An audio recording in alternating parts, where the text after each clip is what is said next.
Okay Syuk, tu apa benda tu? Ini cabin filter ataupun aircon filter. Cabin filter macam ni punya rupa. Duduk kat mana? Dia duduk dekat ni lah, bawah dashboard. Buka jap tengok kat mana tempat dia. Bukan dia. Laci ni kena buka dulu lah. Kat bawah tu? Ada penutup bawah ni. Dekat sini dalam ni. Alamak ai. Dalam kereta bersih. Tu kulit dia punya ni. Allahu Akbar. Bayangkanlah kalau kau sedut udara yang macam tu kan. Sebenarnya benda ni tak susah pun, senang je buka. Kan kena bagi peringatan sikit, kena double check.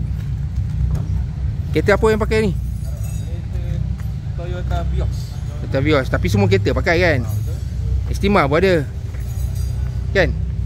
Betul. Okey, so apa pandangan anda? Kena bagi sikit. Pandangan saya, rajin-rajinkanlah check kereta anda. Okey. Dia akan menyebabkan memudaratkan kepada pemandu, kesihatan kepada orang yang dalam kereta. Macam kau lah, kau semua sekarang kan? Betul? Dah lihat. Okay, right, bye.